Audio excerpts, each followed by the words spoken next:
News చూస్తున్నారు.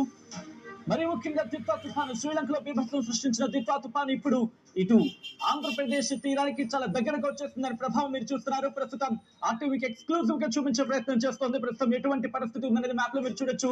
ఇటు సూర్యలంక, చీరాల, అలాగే కడవకూడూరు, పెదగంజాం, దాంతో పాటు ఈ ప్రాంతాలకు సంబంధించి ఇది 3వ తారీఖుకి సంబంధించి మాట్లాడుకుంటే క్రమం.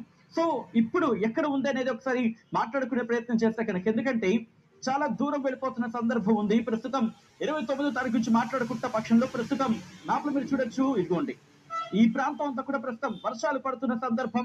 దానికి సంబంధించి ప్రస్తుతం తమిళనాడు పరిసర సమీపంలో కొనసాగుతుంది. అయితే మరో 24 గంటల్లో ఇది తమిళనాడు తీరానికి సమీపంగా 50 కిలోమీటర్ల దగ్గరగా వస్తుంది. అనంతరం రేపు సాయంత్రం దక్షిణ కోస్తా తీరానికి సమీపంగా 25 కిలోమీటర్ల దూరంలో వస్తుంది. అయితే ఎక్కడా కూడా తీరం దాటేటువంటి పరిస్థితి కనిపించట్లేదు. 1వ తారీఖు కూడా తీరానికి సమాంతరంగా దక్షిణ కోస్తా తీరానికి సమాంతరంగా కొనసాగేటువంటి అవకాశం ఉన్నట్టుగా విశాఖపట్నం వాతావరణ కేంద్రం అధికారులు చెప్తున్నారు. ప్రస్తుతం మనం చూడొచ్చు, ఈ ప్రాంతంలో దిత్వా తుఫాను కొనసాగుతుంది. దీని గమనం కూడా చూడొచ్చు. మరొక 12 నుంచి 24 గంటల సమయంలో తమిళనాడుకి సమీపంలో చేరుతుంది. అనంతరం దక్షిణ కోస్తా ప్రాంతానికి చేరుకుంటుంది.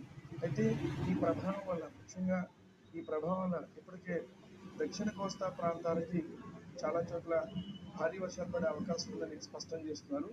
మనం ఇక్కడ తుఫాను యొక్క గమనాన్ని పరిశీలించినట్టయితే 30వ తేదీ సమయానికి ఇది తుఫానుగా తమిళనాడు సమీపంలో, అంటే రేపు సాయంత్రానికి తమిళనాడు సమీపానికి దగ్గరలో ఉంటుంది.